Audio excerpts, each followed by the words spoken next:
On the day my mom passed away, my sister-in-law made a hurtful joke, saying I slept in and missed the funeral.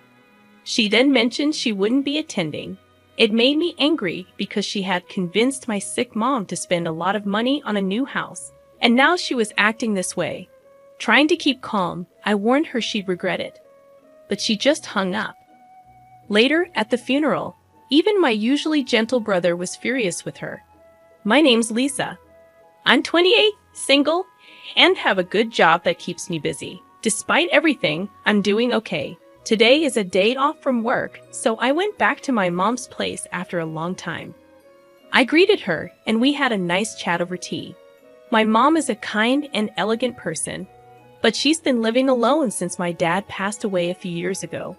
Both Dad and I always worried about her health because she's not very strong. Whenever I have time off, I make sure to visit Mom and spend time with her. During our chat, I asked if anything troublesome had happened lately. Just as she was about to tell me, the doorbell rang. Mom said it might be Stephanie. Stephanie is my brother's wife. They recently got married, and she's my sister-in-law. I often wonder how my quiet brother ended up with someone as talkative and pretty as her. Although I sometimes find her unexpected visits a bit annoying, I appreciate her caring about our mom. When Stephanie came in, she greeted us cheerfully. She mentioned how long it had been since we last met, and then started talking about my job in accounting. She said she's too busy with housework, and hinted that it would be nice if I got married soon too.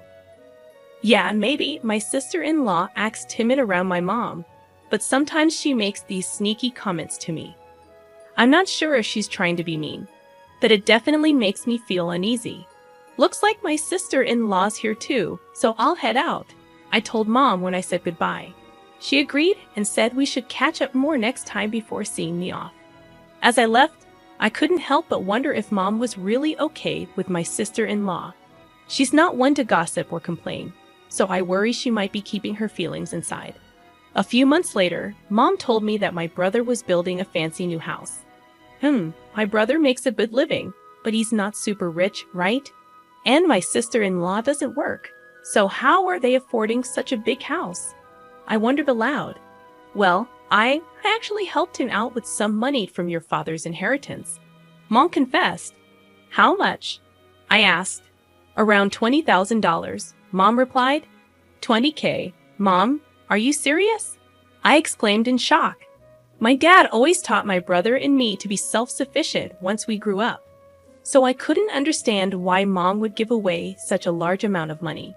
Stephanie, your sister-in-law, kept coming over almost every week, asking for help. I just couldn't say no, especially since Andrew and Stephanie promised to take care of me when we all lived together. I felt like I had to help, Mom explained. Well, if you're sure about it, Mom, but aren't you worried you're giving too much? I asked. No, not at all. This will make things easier for you, Lisa. I'm actually excited about our new life together, Mom replied with a smile. They went ahead and built their house, and my brother, his wife, and Mom moved in together. When I visited to give them a housewarming gift, I was amazed by their luxurious house. It had a modern kitchen and bathroom, fancy interior with real wood, and a big backyard. There was no way my brother could afford all of this on his own. My sister-in-law proudly gave me a tour of the house, and when it was over, I pulled my brother aside quietly. Congratulations on the new house, Andrew. Please make sure to take good care of Mom. Thank you, Lisa. Don't worry, Stephanie will take care of Mom while I'm at work, he assured me.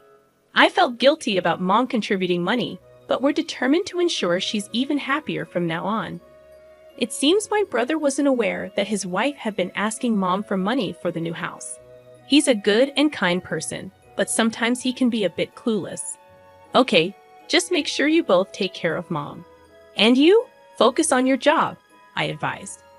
Let's not talk about work. Oh, sorry, my bad, he replied. After our conversation, I gave my brother an envelope with some cash and a standing clock. This clock can help monitor health, so please put it somewhere in the living room where Mom can see it easily. Wow, this clock is really advanced, huh? But it could be helpful for Mom. And it looks stylish too. Let's place it here, my brother said, setting the clock on a shelf in the living room.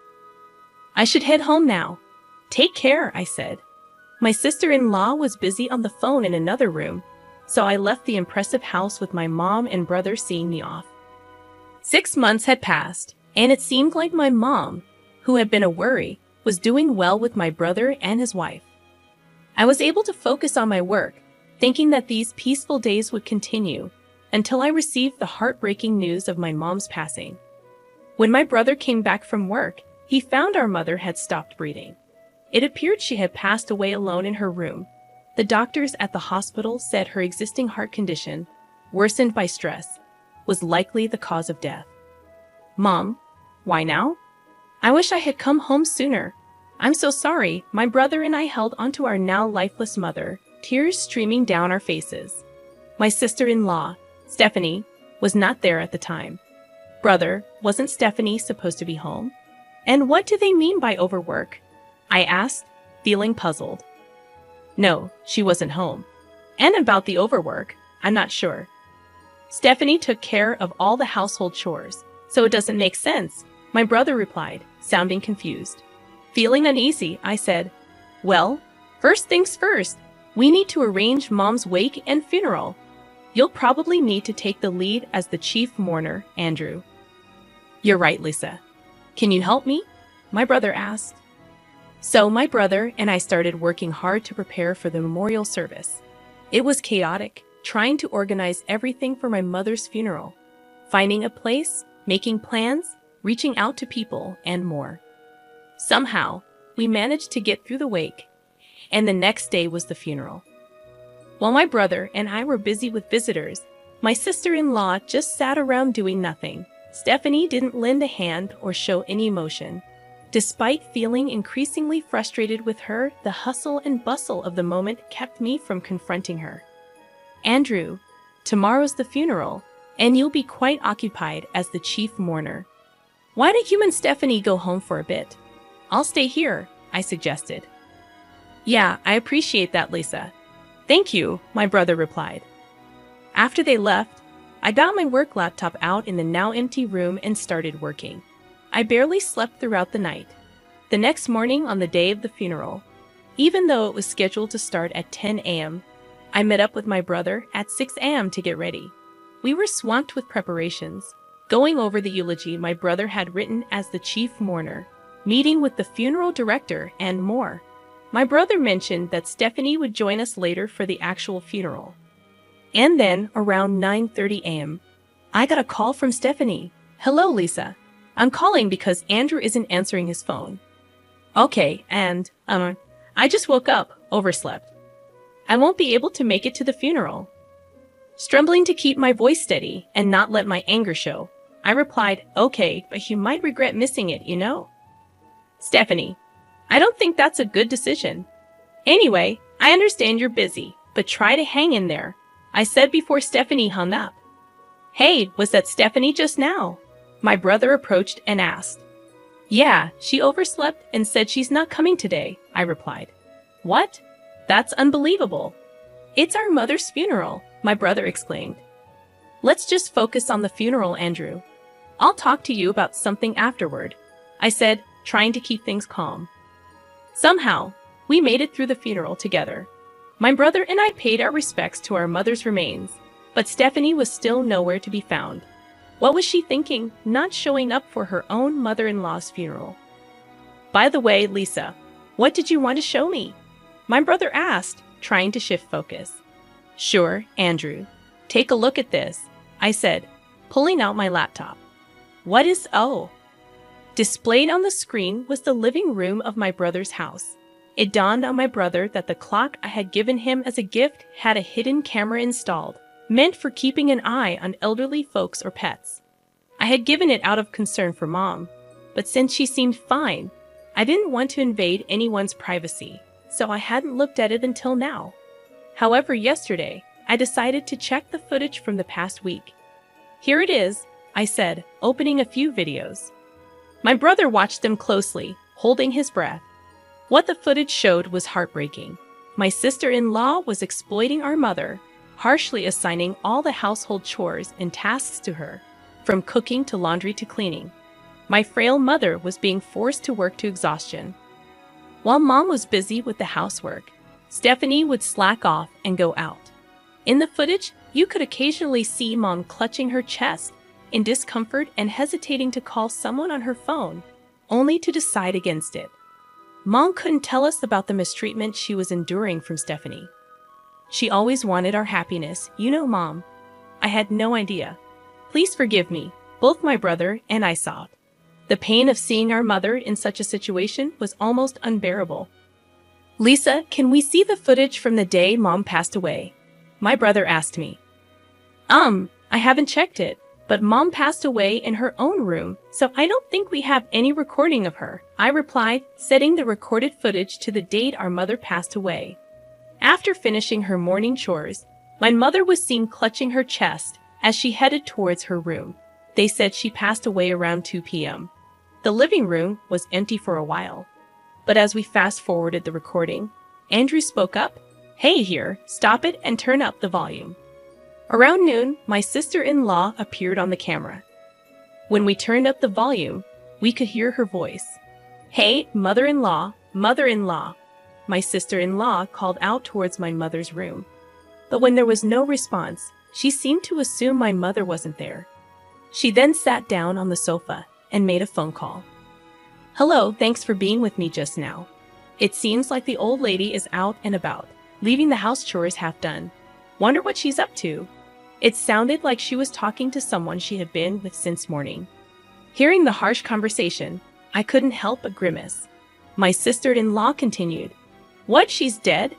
That would be something. But then again, I could skip the funeral and maybe go on a trip with Daniel.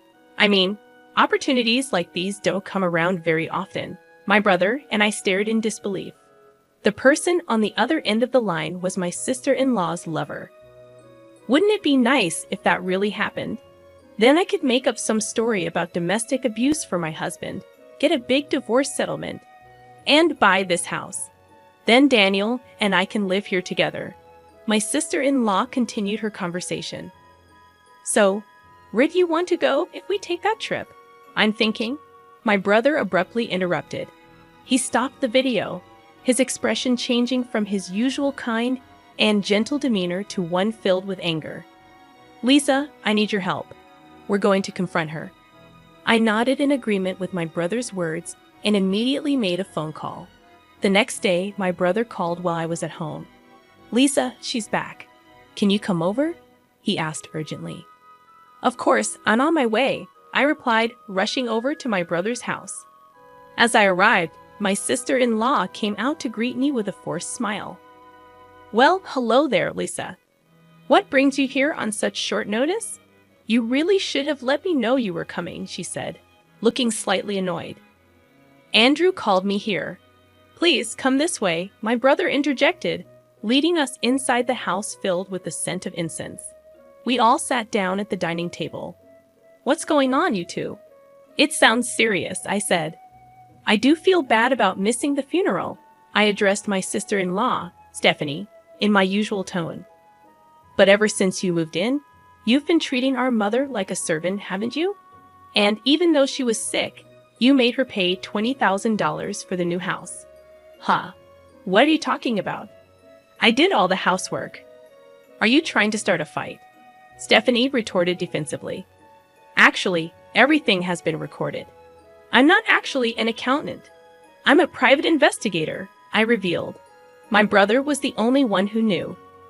I pointed to the surveillance camera embedded in the living room clock and showed her my phone.